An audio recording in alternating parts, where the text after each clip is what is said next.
Hola hermanos, muy buenos días. En la meditación de este día quisiera que continuemos con nuestra lectura en el libro de Filipenses, en el capítulo 2, versículo 12. Retomando así de esta manera la segunda parte que nos quedó pendiente. Recordemos que en primera instancia veíamos el llamado a la obediencia, y que también Dios nos recuerda que nuestra obediencia no es en primer lugar hacia los hombres, sino a Él. Puntos que mencionábamos era que la obediencia reflejaba el amor del creyente por su Señor, el amor por su palabra y el amor a través de querer ser un reflejo, siguiendo las pisadas de Jesús. La obediencia también refleja el interés profundo por agradarle, buscando su voluntad para mi vida, hacer su voluntad, entregando todo y no dejando reservas de mi parte. Y en tanto en esta mañana veremos la parte que nos resta. Entre otros versículos, como el de hoy, ocurre que personas malinterpretan la palabra de Dios, buscando interpretar la palabra sin la guía del autor de la misma.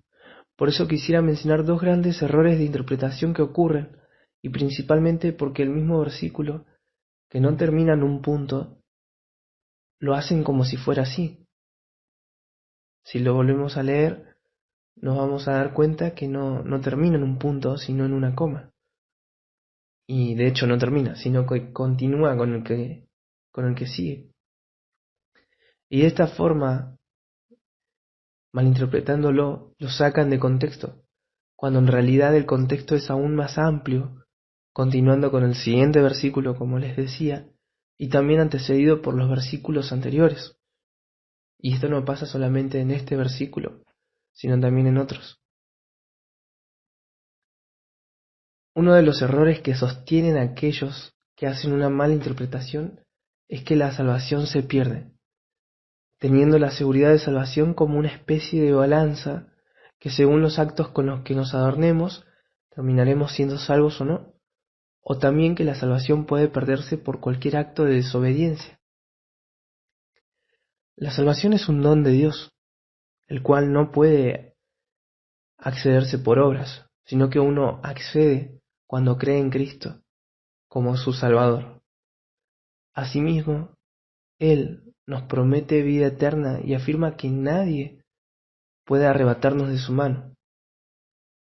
Esto lo leemos en Juan capítulo 10, versículos 27 al 30, donde el Señor es quien nos dice lo siguiente: Mis ovejas oyen mi voz, y yo las conozco, y me siguen, y yo les doy vida eterna, y no perecerán jamás, y nadie las arrebatará de mi mano. Mi Padre que me las dio es mayor que todos, y nadie las puede arrebatar de la mano de mi Padre. Yo y el Padre uno somos. Otra mala interpretación habla de santificación refiriéndose exclusivamente al esfuerzo humano por conseguirlo, estableciendo que en la práctica de la vida la santificación se ve reflejada a través de limitaciones y negaciones propuestas por hombres, y hasta incluso puede ocurrir por uno mismo. Y aquí está lo contradictorio.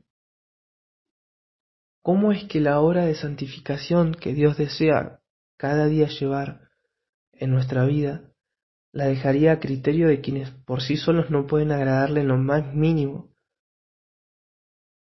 De esta forma llegan a convertir la vida en una religión que resulta en una carga muy pesada y que en muchas ocasiones terminan por abandonar esta carga. Nuestro comportamiento solo puede establecerse por lo que Dios dispone y no por lo que desearíamos.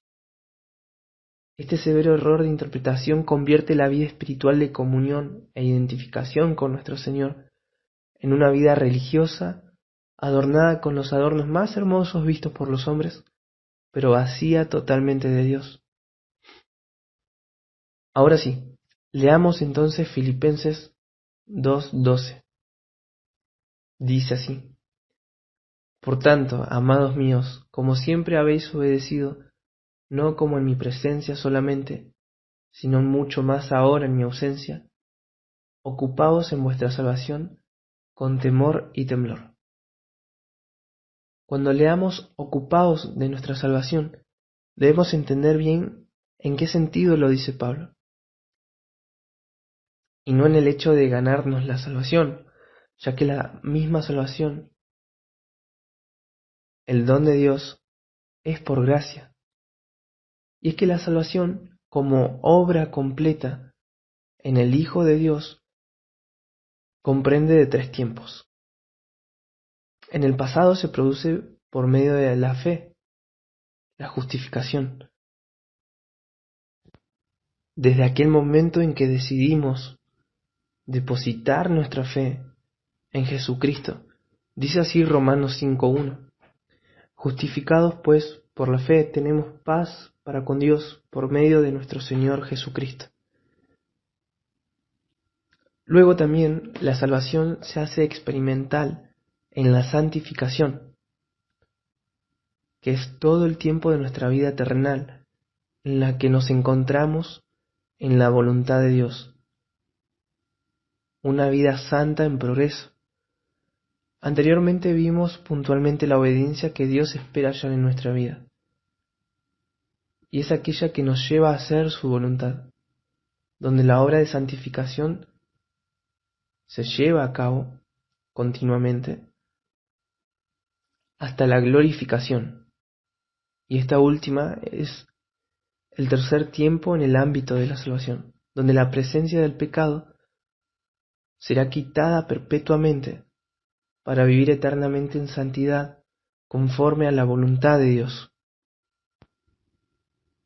En 1 Pedro capítulo 1 versículo 5 leemos lo siguiente: que sois guardados por el poder de Dios mediante la fe, para alcanzar la salvación que está preparada para ser manifestada en el tiempo postrero.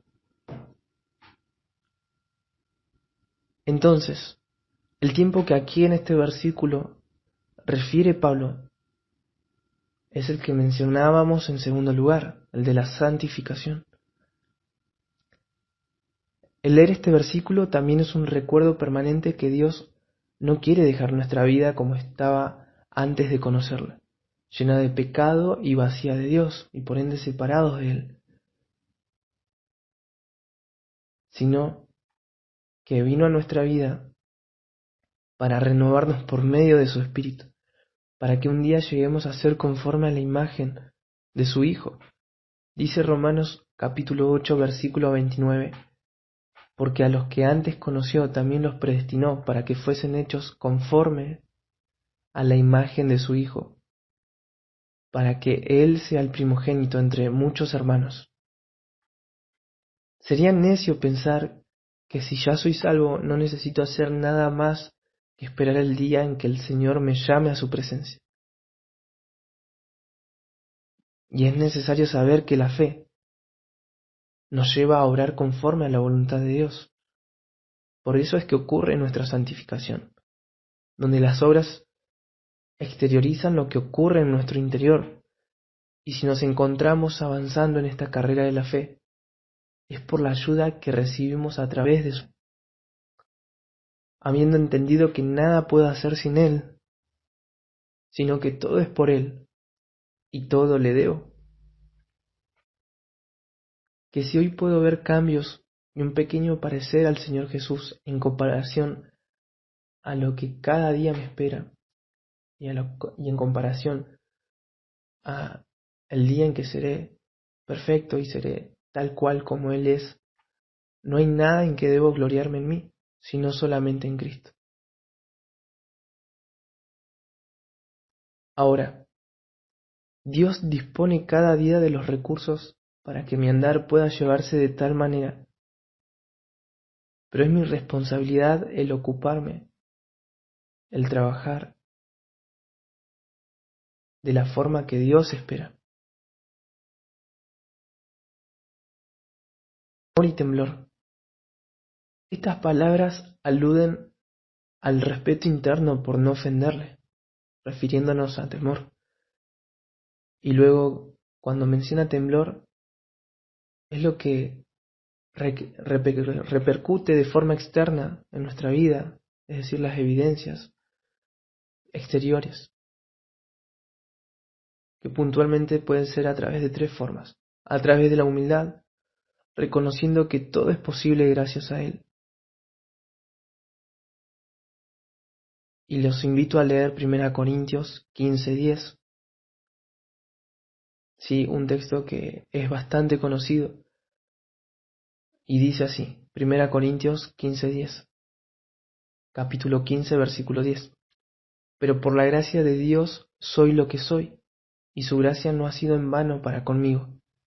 Antes he trabajado más que todos ellos, pero no yo, sino la gracia de Dios conmigo. Es la humildad de reconocer que todo es posible y todo el trabajo que, si bien puedo llevar a cabo, no es por mi mero esfuerzo, sino solamente por la ayuda que proviene de Él. Otro punto, que particularmente también es el que mencionábamos en el devocional anterior, es también a través de la obediencia. ¿Sí? En 2 Corintios, capítulo 7, versículo 15, leemos lo siguiente. Y su cariño para con vosotros es aún más abundante cuando se acuerda de la obediencia de todos vosotros, de cómo lo recibisteis con temor y temblor, y también a través de la sencillez de corazón. ¿Sí? Este último es el tercer punto. Dice así Efesios 6, versículo 5.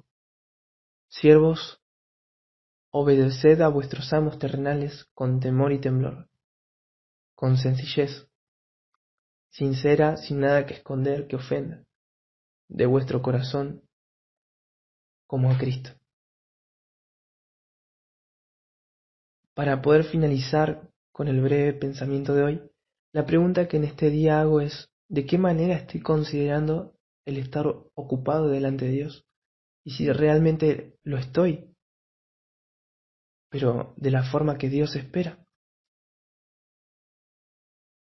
En vista de lo que pudimos considerar, que podamos evaluar nuestra vida a la luz de su palabra. Que sea por lo que estamos pasando o por lo que estemos pasando, que no desmayemos y sigamos corriendo con paciencia la carrera de la fe, puestos los ojos en Jesús, el autor y consumador de la fe. Que podamos decir que el vivir es Cristo y que también el morir es ganancia. Hermanos, que en esta mañana, que en este día, espero que esto pueda ser de bendición para ustedes como lo fue para mí y que el Señor los bendiga.